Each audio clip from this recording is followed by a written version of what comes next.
hari Minggu. Saya senang duduk di samping saudara. Puji Tuhan, haleluya. Senang menyambut saudara di minggu kedua di bulan Agustus. Dan saya percaya ada firman yang baik untuk kita dengarkan. Berkat Tuhan yang Tuhan ingin kita pahami dan juga terjadi dalam kehidupan kita.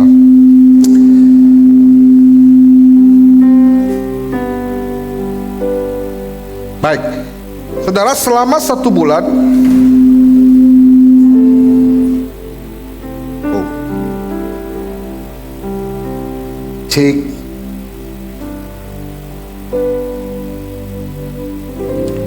selama 1 bulan gereja kita sedang belajar tentang tema Facing the Giant atau wow, ini gain besar sekali.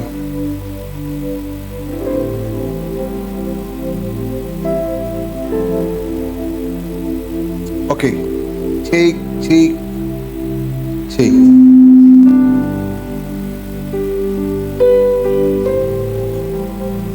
Oke, baik. Selama 1 bulan gereja kita sedang belajar tentang Facing the Giant atau menghadapi raksasa dalam kehidupan. Dan 1 bulan ini kita mau belajar satu kebenaran bahwa saya buka dengan kalimat ini, next slide.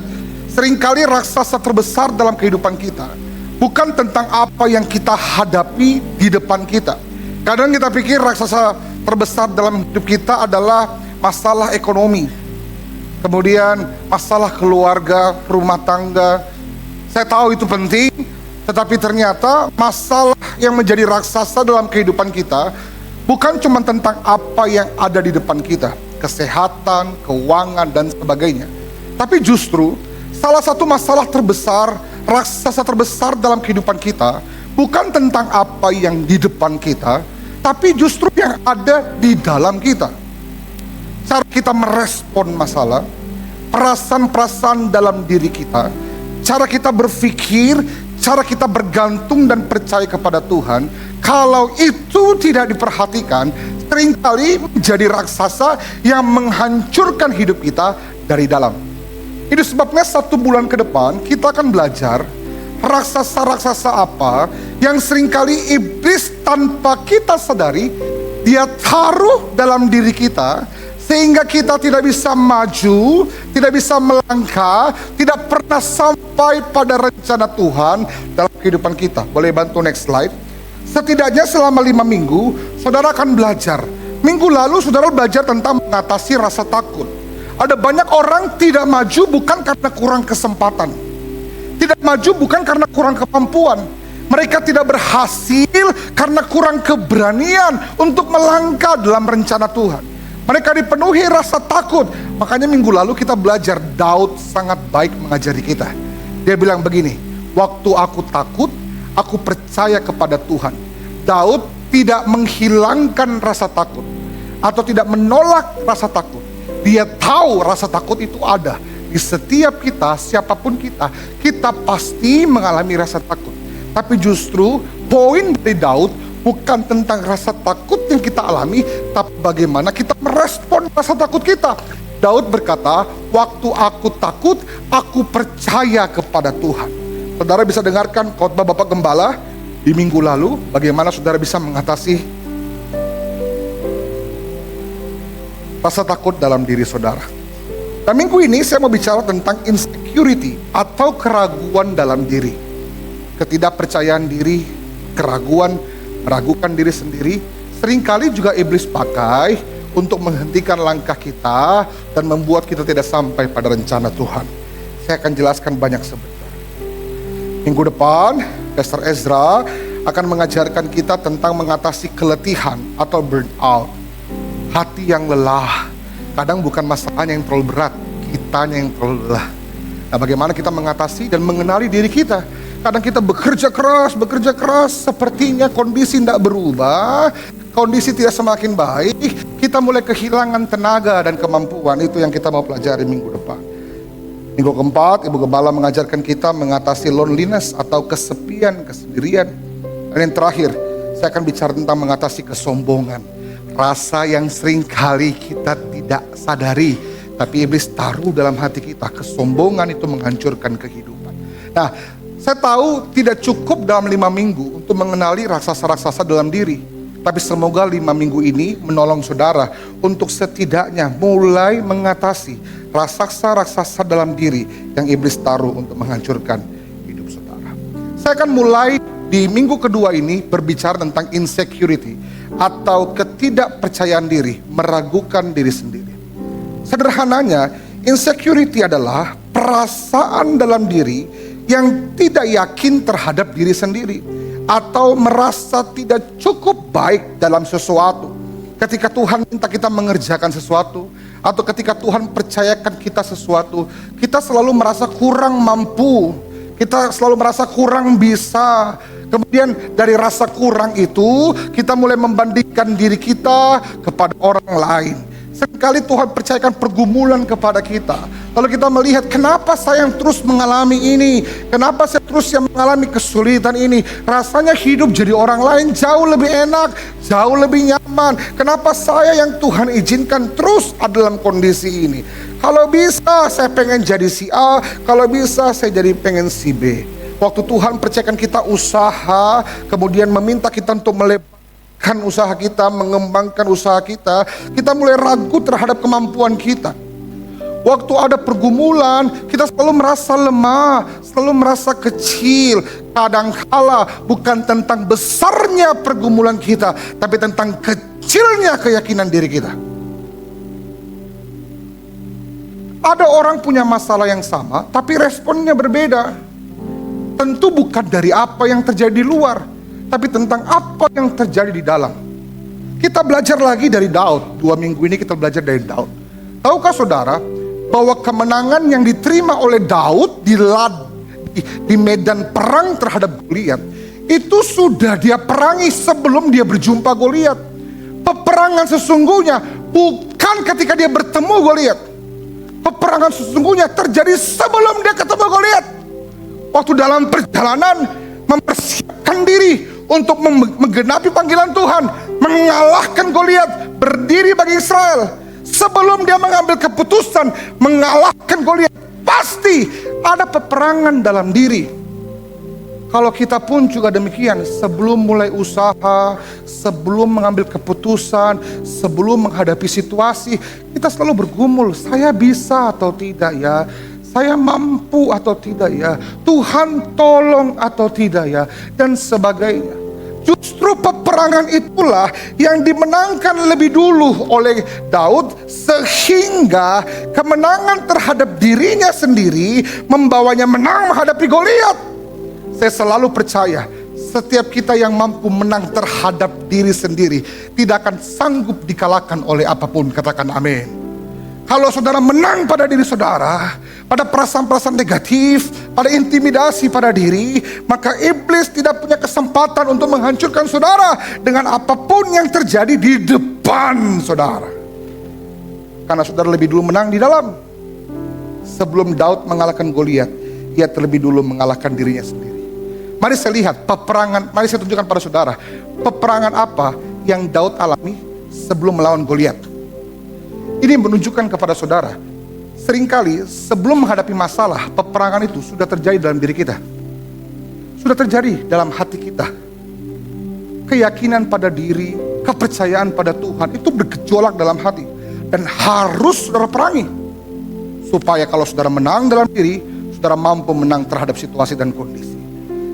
Ada 3 hal yang bisa kita pelajari dari Daud saat dia mengatasi insecurity. Dari 3 kisah dalam peristiwa Daud menghadapi Goliat.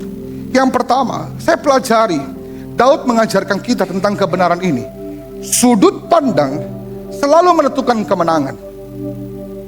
Cara kita melihat sesuatu, cara kita melihat masalah, cara kita melihat pergumulan, itu adalah peperangan pertama. Sebelum Daud lawan Goliat, dia belum ketemu Goliat, tapi dia sudah mengalami peperangan. Waktu dia berjumpa dengan Israel, mereka ngobrol-ngobrol. Next slide. Israel punya sudut pandang yang berbeda dengan Daud. Sekali lagi, dia belum ketemu Goliat, dia baru ketemu Israel. Israel bilang begini, kau tidak tahu siapa yang kau menghadapi itu? Tak kaleng-kalengin jo. Wah, besar. Tentara berpengalaman, bersenjata. Kemudian kalimat ini keluar dari bangsa Israel. Dia terlalu besar untuk dikalahkan.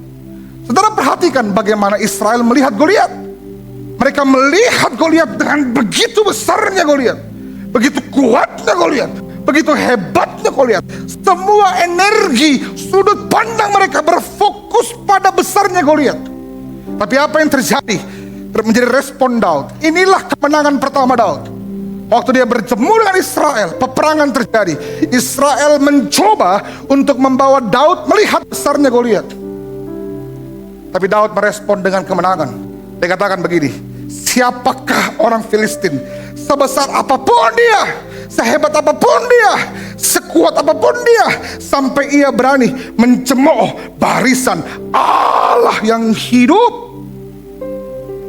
Mata Daud melihat pada Tuhan. Sebelum saudara berperang, mengalahkan masalah, pergumulan, peperangan pertama saudara adalah sudut pandang melihat masalah. Kalau kita melawan masalah, kita sudah lihat tuh masalah terlalu besar. Kita melihat masalah itu terlalu hebat. Belum apa-apa, kita pasti kecil hati. Kita kalah bahkan sebelum berperang. Perhatikan baik, Goliatnya sama, musuhnya sama, raksasanya sama, kondisi kita sama, situasi kita sama, pergumulan sama, tapi sudut pandang yang berbeda selalu menentukan hasil yang berbeda. Katakan amin. Oh, Israel kenapa gak ada yang berani? Gak ada yang maju berhari-hari.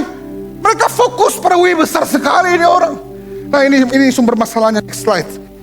Waktu kita insecure, kita bukan hanya melihat masalah, tapi kita melihat masalah tanpa Tuhan.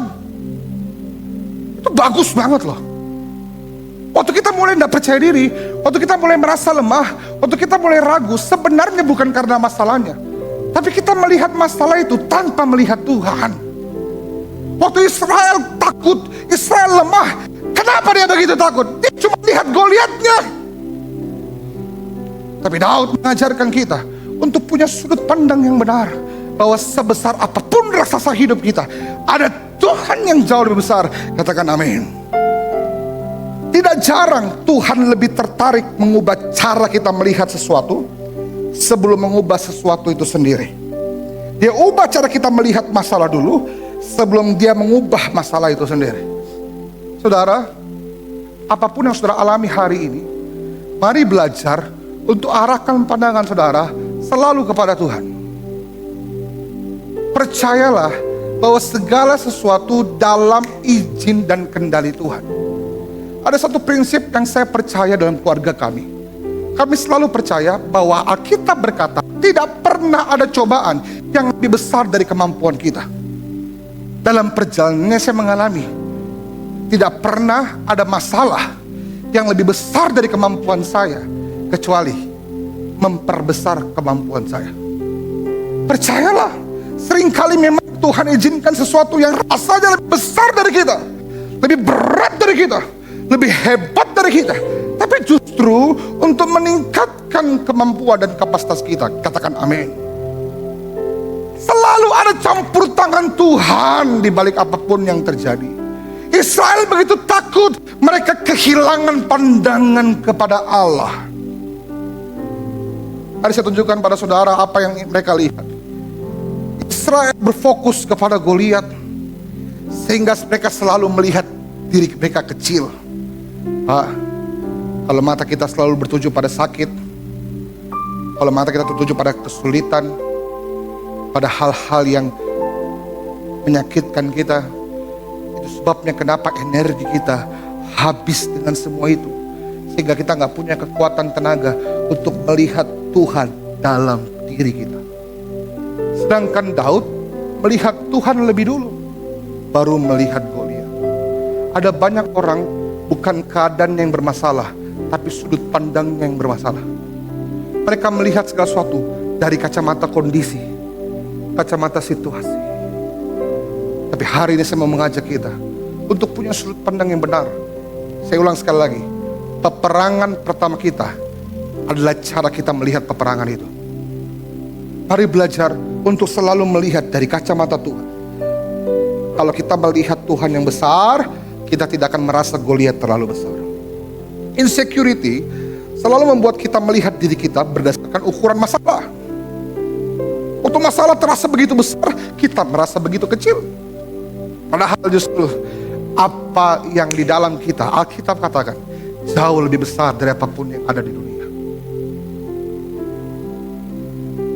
Bukankah begitu? Kadangkala waktu kita lihat sesuatu yang mengerikan di jauh sana, kita mulai khawatir, kita mulai takut, sampai kita sadari kita di tempat yang sebenarnya aman. Tidak perlu rasa khawatir, tidak perlu takut. Katakan amin. Ya. Saudara ingat ilustrasi saya tentang sirkus anak kecil yang berjalan di atas tali. Selalu menjadi khawatir, mencemaskan kalau anak itu berjalan di atas tali sendirian. Tapi kebenarannya, bukankah kita selalu ada dalam gendongannya? Bukan kita yang berjalan, kita di gendongan Tuhan yang berjalan. Apapun peperangan kita, apapun situasi kondisi kita, selalu ada Tuhan yang bersama dengan kita. Maka apa yang kita lihat menentukan kemenangan kita. Saya mengerti tidak mudah untuk memenangkan peperangan ini, untuk mengalahkan mata jasmani dan berfokus pada mata rohani. Memang yang kita lihat suami yang tidak pernah berubah. Tapi mari ajar hati kita untuk melihat kepada Allah yang juga setia, tak pernah berubah. Jake, memang yang kita lihat ekonomi yang semakin sulit, tapi belajar lihat pada hati kita bahwa penyediaan dan penyertaan Tuhan, pemeliharaan Tuhan sempurna dalam kehidupan kita. Waktu saya renungkan ini, ada satu hal yang menarik yang saya temukan, saudara. Daud bukan hanya mengajari kita tentang percaya diri untuk mengatasi insecurity. Ini adalah teori yang seringkali dipakai oleh dunia. Kalau kita mau mengalahkan rasa tidak percaya diri, belajar percaya diri lebih banyak. Tapi Daud mengajari kita, next slide, bukan hanya percaya kepada diri sendiri, tetapi percaya kepada Tuhan. Daud tidak mengukur kekuatannya, Daud tidak mengukur kehebatannya. Ini yang penting. Kalau kita merasa percaya diri hanya karena kemampuan kita, kekuatan kita, maka tidak akan cukup selama-lamanya. Tapi Daud mengajari kita bukan berfokus pada diri sendiri, tapi berfokus kepada Tuhan. Bahkan bukan percaya diri, tapi percaya Tuhan. Daud berkata, engkau datang dengan tombak dan lembing, tapi aku mendatangi engkau dengan nama Tuhan semesta Allah. Allah segala barisan Israel yang kau tantang itu. Kalau saudara baca kisahnya, Daud berulang kali menyaksikan perbuatan Allah, menyaksikan kebesaran Allah, bukan dirinya yang disaksikan. Ini seringkali pengajaran yang keliru di gereja-gereja, selalu diajarkan percaya diri, bukan salah, tapi lebih dari percaya diri, kita perlu percaya Tuhan. Kita percaya diri kita karena Tuhan yang bersama kita. Ini dia pengajaran yang penting, saudara pahami, next slide. Dunia mengajarkan self-confident, tapi Injil, firman, harus mengajarkan kita God's confident. Kalau saudara hanya percaya diri, fokusnya pada kemampuan diri. Saya bisa, saya hebat, saya ada uang, saya ada modal. Tapi kalau saudara God confident, percaya pada Tuhan, fokusnya bukan pada kehebatan saudara, tapi kebesaran Tuhan. Kalau gereja cuma ngajarin self-confident, makanya kenapa orang percaya kecewa. Kita harus mengajarkan God confident, percaya pada Tuhan, bukan pada diri. Kalau percaya pada diri, pertanyaannya seberapa kuat saya. Tapi kalau percaya pada Tuhan, pertanyaannya seberapa besar Tuhan saya. Kalau self-confident bilang begini, saya percaya pada diri saya. Tapi kalau God confident, saya percaya pada Tuhan saya. Kalau self-confident, saya percaya saya bisa. Padahal kita harus jujur, kita tidak selalu bisa, betul? Tidak selalu bisa. Tapi Tuhan selalu bisa. Kalaupun kita bisa, bukan karena kita. Kalaupun kita bisa, semua karena Tuhan. Tepuk tangan buat Tuhan kita. Saya tidak tahu saudara, Tapi saya dan istri saya, kalau kami selalu evaluasi tuh, kami selalu merasa, kami terkagum dengan bagaimana cara Tuhan mencukupkan kehidupan kami. Kadang udah habis pikir, kalau mengandalkan kami punya kemampuan untuk bekerja, mencari uang, tidak mungkin cukup. Tapi pemeliharaan Tuhan lebih dari yang sanggup kami bayangkan. Kalau kami lihat pekerjaan Tuhan yang besar, apa yang bisa kami andalkan dari diri kami sendiri? Kalau self confident itu bicara tentang bekerja lebih keras. Kalau God confident bicara tentang percaya lebih keras. It's different, sangat berbeda. Bukan tentang kekuatan kita, tapi tentang kekuatan Tuhan. Self confident mengandalkan diri, tapi God confident mengandalkan Tuhan. Self confident percaya diri saja buat kita runtuh kalau kita gagal. Tapi God confident tidak akan menyerah karena tahu Tuhan belum selesai. Self confident menilai diri dari pencapaian. Kalau saya berhasil, saya berharga. Saya gagal, saya kurang berharga. Tapi God confident menilai diri pada identitas dalam Yesus, bahwa Yesus tak pernah gagal. Self confident selalu berusaha membuktikan, saya bisa kok, saya mampu, saya tunjukkan pada mertuaku, saya tunjukkan pada saudaraku, saya bisa Ji. Kalau God confident, apa yang kita mau buktikan? Kita memang tidak bisa, tapi Tuhan mampukan. Semakin kita bisa, semakin Tuhan dimuliakan. Self confident punya keberanian dari rasa mampu, tapi God confident merasa aman karena iman dalam Tuhan. Self confident bilang begini, saya tidak takut, berusaha untuk melawan rasa takut. Tapi seperti Daud, God confident bilang begini, saya takut, tapi Tuhan menyertai saya.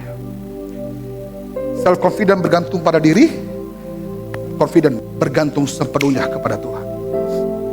Daud mengajari kita sudut pandang yang lebih tinggi dari hanya sekedar percaya diri, tapi percaya Tuhan. Dia tidak sedikit pun menghitung-hitung kemampuannya, tetapi dia menyaksikan kemampuan Allah, kebesaran Tuhan yang besar. Ini sudut pandang yang menentukan peperangan kita. Mari sama-sama kita mulai kemenangan dengan melihat kepada Tuhan, menjadikan hidup kita berfokus kepada Tuhan. Katakan amin.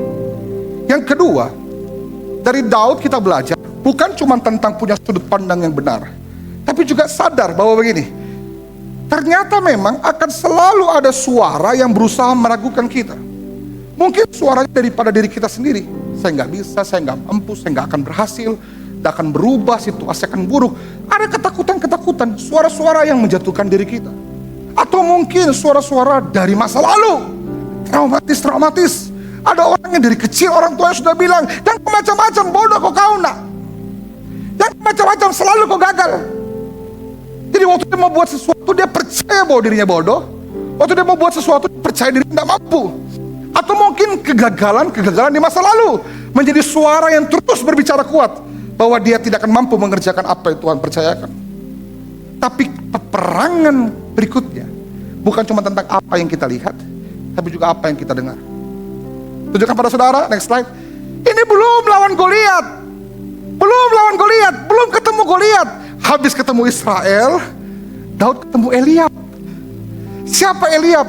Kakaknya Daud, kakaknya sendiri. Harusnya orang yang paling dekat dengan Daud. Waktu Daud bilang saya mau bertempur melawan Goliat, apa kata Eliab? Ketika Eliab kakaknya tertua mendengarkan perkataan Daud kepada orang itu, bangkitlah amarah Eliab. Dia berkata, ngapain kamu datang? Siapa kau serahkan itu kambing domba yang 2-3 ekor di padang gurun? Bagaimana di pekerjaan kau? Kau tinggalkan sama siapa itu? Saya kenal sifat pemberanimu dan kejahatan hatimu. Ku tahu tonjok kau Daud, mau juga nonton toh? Nggak bertanggung jawab kau sama itu kambing domba. Apa kau bikin di sini? Mau kau jaga tuh kambing domba, jangan kau nonton perang. Saudara, saya merenungkan seperti Daud, orang yang paling dekat, kakaknya sendiri bilang, apa kau bikin di sini? Kau mau pilih lawan Goliat? Mau kau jaga itu 2 ekor 3 domba? Bohong kau cuma mau pilih nonton perang. Kau tidak mau jaga itu kambing toh? Orang fitnah dia, tuduh dia sekali lagi. Belum berperang, belum ketemu Goliat. Ini peperangan selanjutnya. Menghadapi orang yang meragukan, menghadapi orang yang merendahkan, menghadapi orang yang meremehkan. Bukankah ini dekat dengan kita? Mungkin orang yang kita andalkan, yang kita harap bisa dukung kita, bisa tolong kita, tapi mulai merendahkan kita. Maafkan saya cerita. Tahukah saudara, waktu saya pulang ke Makassar 2022, saya ingat persis, saya galau, saya pulang atau tidak, saya tinggal di Jakarta atau tidak, saya pulang Makassar atau tidak. Saya coba cari orang untuk saya temani diskusi, yang saya pikir cukup punya hikmat, cukup bisa bantu saya. Sekali lagi, saya tidak salahkan dia. Tapi waktu itu, apa yang keluar dari mulutnya mungkin tidak sesuai dengan apa yang menjadi rencana Tuhan. Waktu saya bilang mau pulang, langsung dia bilang begini, Jangko, kau masih muda. Kalau kau pulang sekarang ke Makassar, kau kehilangan momentum. Kau tidak akan jadi apa-apa. Wah, saya mulai ragu. Betul deh, Tuhan sudah suruh saya pulang, saya mulai ragu. Waktu Tuhan suruh saya kembali, saya mulai gelisah. Ada suara-suara yang menggoyangkan hati saya. Tapi disitulah peperangan sesungguhnya. Siapa yang saudara dengar, menentukan siapa yang saudara percaya. Saya nggak salahkan orang yang bicara begitu. Saya mempertanyakan kemampuan saudara mendengarkan suara Tuhan. Kalau saudara melatih diri untuk peka dengan apa yang Tuhan mau, saudara tahu persis apa yang Tuhan mau, saudara tidak akan goyah dengan apa kata orang di sekitar saudara. Bukankah begitu? Waktu orang bilang begini, apa kau bikin ibadah kau? Hari Minggu kau di gereja, Jumat kau di gereja, Rabu kau komsel, hari-hari kau di gereja. Kau tidak lihat suamimu itu? Kau tidak lihat usahamu itu? Apa kau bikin itu? Kalau Tuhan sayang, kau nak tolong kau itu. Lebih baik kau kerja itu usahamu. Selalu ada kalimat-kalimat yang berusaha untuk menghancurkan kita punya iman. Pasti ada. Bahkan dari orang-orang terdekat kita. Sekali lagi, Daud belum ketemu Goliat. Peperangan yang dialami adalah menghadapi orang-orang yang merendahkan, suara-suara yang berusaha menjatuhkan dia. Tapi kita lihat bagaimana kemenangannya. Apa yang menjadi respon Daud? Wah, saya suka sekali ini. Daud mengajari kita bahwa ternyata memang ada suara yang harus didengar, tapi ada suara yang harus dilepas. Daud tidak menghabiskan waktu untuk berdebat dengan Eliab. Di 1 Samuel 17 ayat 30, kalimatnya begini. Waktu dia mendengarkan kata Eliab, apa respon Daud? Lalu Daud berpaling. Sama-sama bilang berpaling. Itu kata kunci. Dan gak habisin waktu untuk membuktikan, kau tidak percaya saya kah? Kau tidak tahu siapa saya kah? Saya yakin dengan diriku. Nah, menghabiskan waktu dan energi untuk membuktikan diri pada orang yang tidak percaya pada kita. Tapi ini yang Daud lakukan. Daud berpaling. Siapa yang lebih kita dengar mempengaruhi siapa yang kita percaya. Daud sudah habiskan waktu, energi pada suara-suara yang tidak sesuai dengan apa yang Tuhan katakan. Waktu Tuhan panggil dia untuk menghadapi Goliat, dia yakin persis bahwa bukan tentang siapa dia, tapi tentang siapa Tuhan. Dari kisah ini saya belajar, next slide. Bukankah memang tidak semua hal dalam hidup kita harus dibuktikan? Tidak semua hal dalam hidup kita, tidak semua orang di sekitar kita harus mengerti kita. Tidak semua orang harus menyetujui kita. Tidak semua orang harus percaya kepada kita. Dan tidak semua perkataan tentang kita harus kita bawa ke dalam hati. Jangan-jangan peperangan berikutnya yang harus kita lalui adalah menjaga hati dan telinga kita dari omongan-omongan orang-orang yang tidak mengerti rencana Tuhan. Mereka nggak tahu apa yang Tuhan mau dalam hidup Daud. Yang mereka tahu adalah Daud yang kurang kemampuan, yang masih sangat muda, dan Goliat yang begitu besar. Tapi Daud mengajari kita untuk jaga hati, jaga telinga. Ini penting. Jangan-jangan peperangan kita bukan di tempat kerja. Peperangan kita di grup WhatsApp. Atau orang mulai WA kita, atau orang mulai ceritai kita. Jangan-jangan peperangan kita bukan hanya di tempat kerja, tapi tongkrongan-tongkrongan keluarga kita. Dan semua kalimat-kalimat yang menjatuhkan kita. Daud berpaling karena Daud tahu, saya tidak punya waktu untuk meyakinkan semua orang tentang siapa saya. Ada panggilan yang harus saya jalani. Ada sesuatu yang Tuhan percayakan kepada saya. Saya nggak tahu apa yang saudara sedang alami. Tapi semua orang berhak ngomong tentang kita. Tapi kita juga berhak untuk menjaga hati dan telinga kita. Bukan tidak sopan atau mengabaikan, tapi tahu persis apa yang Tuhan mau. Fokusnya bukan cuma tentang tutup telinga, tapi buka hati kepada Tuhan. Dengarkan Tuhan lebih jelas. Kalau saudara yakin persis apa yang Tuhan mau, saudara tahu apa yang Tuhan inginkan, saya yakin Tuhan saudara tidak akan goyah dengan apapun perkataan-perkataan di sekitar saudara. Katakan amin. Saudara lihat apa yang Daud alami. Belum lawan Goliat. Peperangan pertamanya lawan siapa tadi? Israel, lawan Eliab.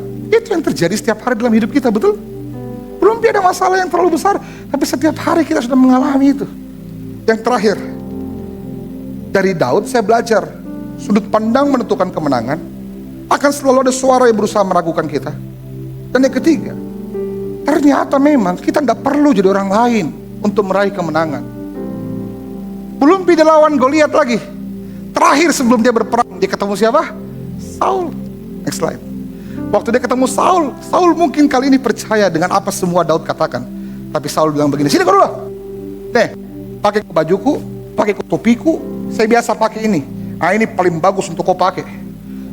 Kau harus pakai ini, kalau tidak mati konyol kau. Saul memberikan perlengkapannya sebelum Daud menghadapi Goliat. Saul berikan kepada Daud baju sirah, ketopong, pedang. Perhatikan baik. Saul mencoba membuat Daud berperang menggunakan apa yang Saul punya. Tapi 1 Samuel 17:39 berkata, lalu Daud mengikatkan pedangnya pada pakaiannya, kemudian ia mencoba berjalan, tetapi tidak dapat, sebab belum pernah ia mencobanya. Lalu Daud berkata kepada Saul, aku tidak dapat berjalan dengan memakai ini, sebab belum pernah aku mencobanya. Perhatikan baik, lalu Daud meninggalkannya. Daud tidak berusaha untuk hidup sebagai Saul, untuk menjadikan dirinya Saul yang menghadapi banyak musuh yang hebat. Daud sadar persis siapa dirinya dan Tuhan yang bersama dengannya. Bukankah dalam masalah pergumulan situasi kita, seringkali kita terlalu mudah untuk membandingkan kita punya diri dengan orang lain. Andaikan kalau saya punya suami kayak dia, kalau saya punya keluarga kayak dia, saya punya orang tua kayak dia, saya punya situasi kayak dia, tidak kayak begini. Kenapa kita mulai lemah dan merendahkan diri? Seringkali hanya karena kita melihat orang lain lebih besar, kita percaya bahwa diri kita lebih kecil.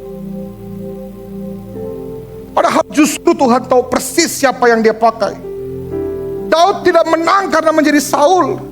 Daud tidak memenangkan Goliat karena memakai baju sirah Saul. Daud memenangkan Goliat dengan menjadi dirinya sendiri. Next slide, menjadi Daud. Dengan apa yang Tuhan taruh di tangannya. Apa yang di tangan Daud? Cuman ketapel dan batu-batuan yang tidak orang anggap. Mungkin orang selalu bilang begini, kau harus pakai baju zirah pi, kau harus pakai ini pi.